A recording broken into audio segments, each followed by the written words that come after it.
Olá, eu sou Larissa da Silva Pinto e irei apresentar o projeto de nanantena óptica plasmônica tipo corneta de banda ultralarga, sob a orientação da professora doutora Raquel Aline. A apresentação seguirá o curso destes tópicos abordados.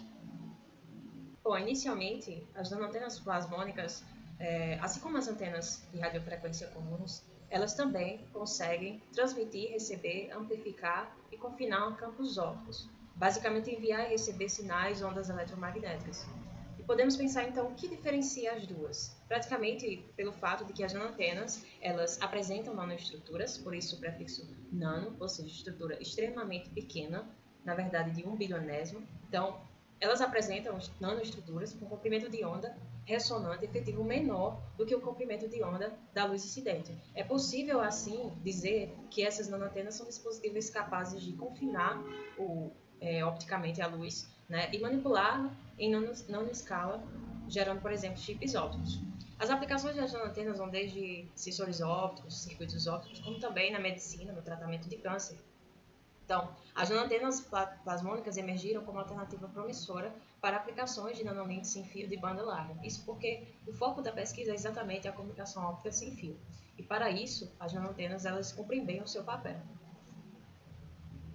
O trabalho tem como objetivo geral projetar uma nanoantena óptica plasmônica tipo corneta para nanoenlace óptico sem fio, visando irradiação nos três comprimentos de onda das comunicações ópticas. E quais são eles? 193,5 THz, 229 THz e 352,9 THz. Como objetivo específico, primeiramente nós temos que modelar a nanoantena corneta utilizando o MEF, que se diz ser o método dos elementos finitos, para obter os parâmetros da nanoantena. Que parâmetros seriam esses? Coeficiente de reflexão, largura de banda, campo elétrico, ganho e os diagramas de radiação 2D e 3D da nanoantena.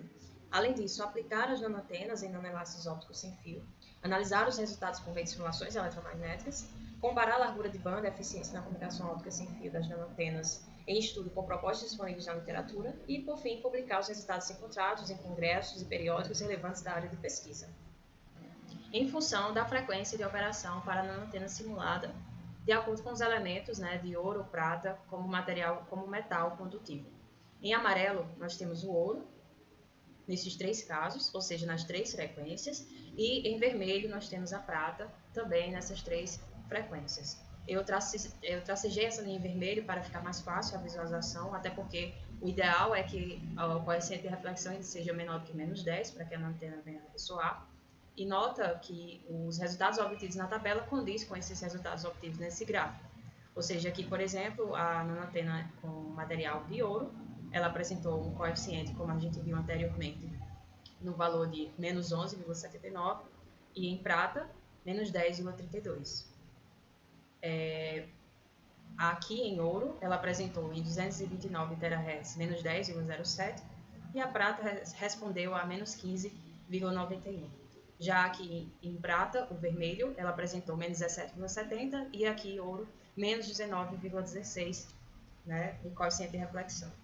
Além disso, também como resultado, nós tivemos a publicação de um artigo no 15º Congresso Brasileiro de Eletromagnetismo. Eu, como aluna, e os professores Raquel Aline, a professora Raquel Aline, que também é orientadora deste projeto, e o professor Helder Alves Pereira. Este é o fluxograma da metodologia abordada na execução desta pesquisa. Inicialmente foi feita uma revisão da literatura, então diversos artigos foram analisados, desde os mais antigos, os primeiros lançados sobre nanoantenas plasmônicas, até os mais recentes no âmbito da ciência. Depois foram analisados e estudados os métodos elementos finitos. Por que o uso do método elementos finitos? Basicamente, o método elementos finitos ele tem uma proposta de trazer uma realidade mais simples, simplificada dos cálculos, que envolveriam formas extremamente complexas de serem resolvidas, e ele traz essa simplicidade na análise da geometria, da discretização, e a implementação desse método se dá justamente com a modelagem da nanoantena na corneta no Console Multiphysics, que é um software de simulação eletromagnética que foi utilizado para gerar os resultados dessa pesquisa. Em seguida, é feita a análise dos resultados parciais obtidos por meio das simulações que serão mostradas um pouco mais à frente. Na figura 2, nós podemos observar as dimensões da nanoantena plasmônica escolhida, o formato dela é elipsoidal, com base na revisão da literatura, ela apresentou ótimos resultados operando nas frequências das comunicações ópticas escolhidas para este projeto. Ela tem um tamanho 800 por 1100 nanômetros, A figura 2b mostra os elementos irradiantes, os tamanhos delimitados, e a figura 2c mostra as camadas em corte transversal. Começando aqui pelo topo, nós temos o metal. Na revisão da literatura, notamos diversos materiais, como alumínio, ouro, prata. Então, decidimos fazer uma análise comparativa, basicamente um estudo paramétrico, e enxergar através do ouro e da prata, como material condutivo aqui no topo da nanotena, qual seria o comportamento e as variações, né, dos resultados obtidos das simulações. Em seguida desse material, nós temos dióxido de silício, o silício, mais uma camada de silício, e por fim, no plano de terra, o dióxido de silício. Na figura 3, nós temos o primeiro resultado, um dos primeiros resultados. Aqui, a nanotena abordada constitui um material condutivo de ouro. À esquerda, nas três figuras à esquerda dessa coluna A, B e C, temos os diagramas de radiação 2D da nanotena, operando de cima para baixo 193,5 THz, 229 e 352,9 THz. Em azul, nós temos o plano E e o plano H, mostrando cada uma das nanotenas. E coloquei aqui no centro de cada uma a geometria na orientação proposta para que fique mais fácil a visualização.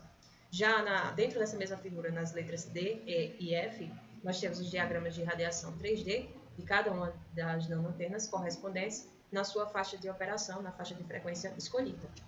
Esses são os resultados para a nanotena de ouro e estes são os resultados para a nanotena de prata. À esquerda, mais uma vez, os diagramas 2D e à direita, suas correspondências, diagramas em 3D. Certo? Agora chegamos nos resultados do coeficiente de reflexão, variando os metais ouro e prata, os parâmetros abordados, a saber, 3 inicialmente, né? Coeficiente de reflexão, S11, a diretividade e o ganho, tanto em ouro como em prata, e as frequências ópticas que foram estabelecidas, fixadas, 193,5 THz, 229 e 352,9 THz. Nota um destaque aqui na antena de prata, os seus coeficientes, porém, olhando para os dois resultados, notam que as duas foram conciliáveis com o esperado. Nota-se também que o ganho da nanotena de ouro ele foi maior quando a nanotena estava operando na frequência de 352,9 THz.